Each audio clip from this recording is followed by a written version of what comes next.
Hello, my name is Cassandra Refutation, and I will be refuting the claim by Madeline Lee that the U.S. economy will crash within the next 3 years. My opponent's three secondary claims were that one, that increasingly lower wages and decreased household spending will have a negative impact on the U.S. economy. Two, that overvalued U.S. industries will negatively affect the stock market, and three, that foreign financial instability will negatively affect the U.S. economy. So my main claim is that there is an insufficient amount of factual data and backing presented to back up the claim that the U.S. economy will crash within the next 3 years, and to prove it to be true. So the first secondary claim that my opponent presents is that increasingly lower wages and decreased household spending will have a negative impact on the economy. Starting off, she compares income from 40 years ago to income today's, and of course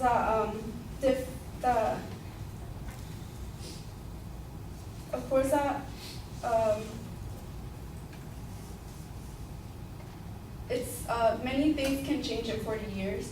So it's I don't think it's truly relevant to the claim that is set to the future to show data from the past. So this piece of data refers to long-term effects rather than short-term effects.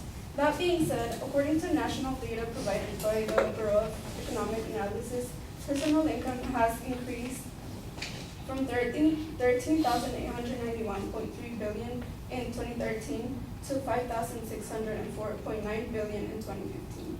These short-term results reflect an increase in income in the period of 3 years. So what's not to say that this may not continue as an ongoing pattern for the next 3 years. In addition, in her argument, she states that working Americans have relatively stagnant income. In my interpretation of this word stagnant, it means that there is no change. So no change doesn't imply regression, which is what she's saying in her argument.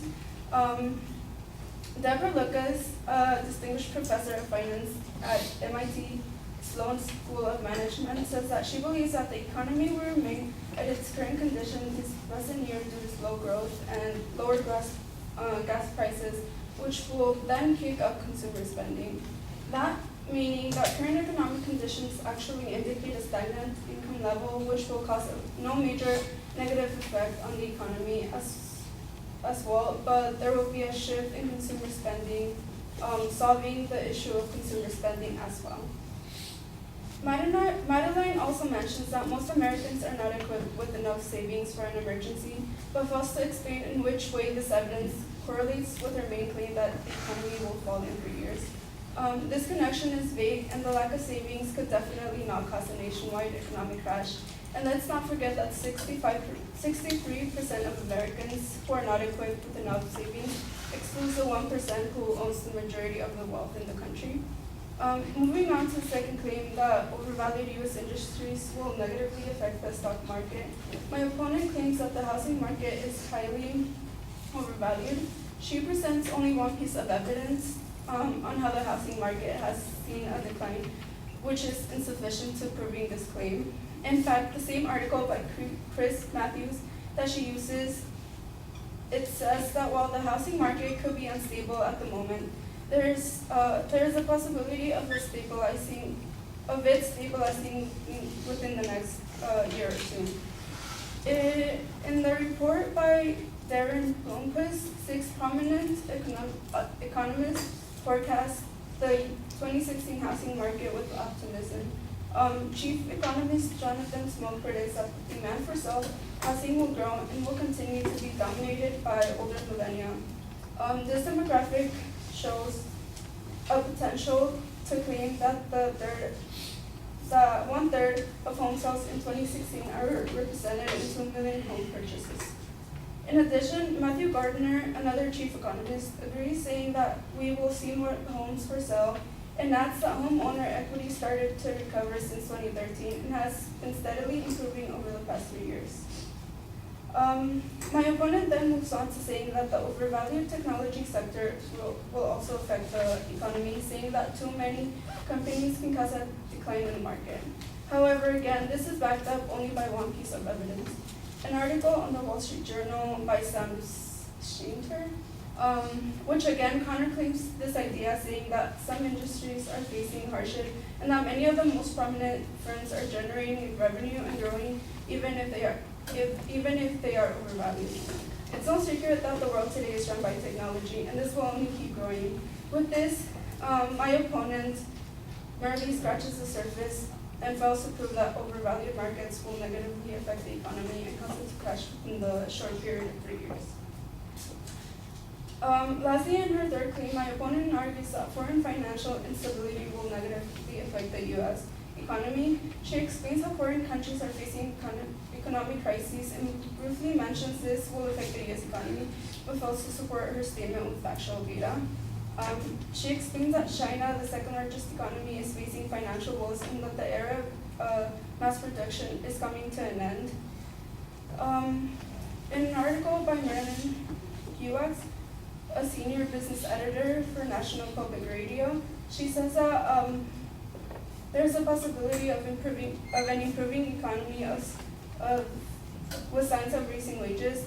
And she additionally says that China is a big manufacturing economy but contains very little financial power and it's not tied to the rest of the world, meaning that it cannot cast an impact on other countries, including the U.S.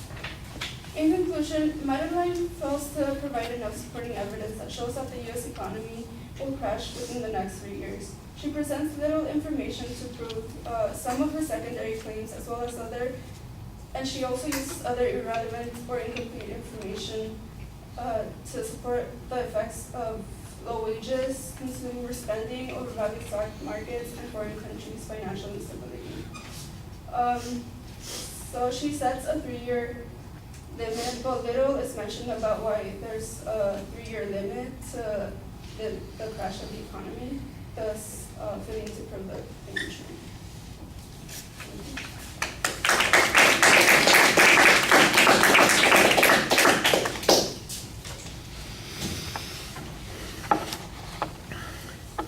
Structurally, everything is fine. At the beginning, you challenged the advocate's lack of evidence on particular points. That's okay. The argument about the lifestyles 40 years ago versus today, it was not clear what your argument was, so I'm not exactly sure what inference I'm supposed to be drawing. The next piece of information that you presented sounded like it was giving us data that would be the exact opposite of the inference that you're trying to draw. So you start presenting information here without explaining it. Now, it gets better. I do think that your arguments were clearer the further you got into the speech. But on that first point, it really seemed like you were going a little bit in circles, and it wasn't clear. I'm not even sure what those numbers meant on that second part, or on that second piece of information. You kind of challenged the definition that the advocate's giving of a stagnant economy. I'm not sure what that gets you in the long run. I did think that you had a better response here where you said it's likely to be improving and that there was an explanation about why consumer confidence was going to be going up. I thought that was a pretty clear piece of information that directly responded to the advocate's claim on that point. And again, you challenged the relative lack of evidence, on the savings issue being relevant. It's an okay press, but I think if you had a better reason to explain why savings don't really influence this situation, that would make it a little bit more convincing. On point number 2, I thought you were in much better shape. Your evidence applied more directly. It challenged the grounds of the advocate's claim more clearly, and you cited it consistently, and there was a substantial amount of it. The same thing with the tech sector issue. The third argument, also, it's a little bit in overtime, but you've got a general statement about, the improved economy, and some of it is specific to China, so I appreciated that. It is 2 minutes overtime, so that's a little bit of a problem you're going to have to watch for. When we do the debates, there won't be any overtime. We're cutting people off. All right.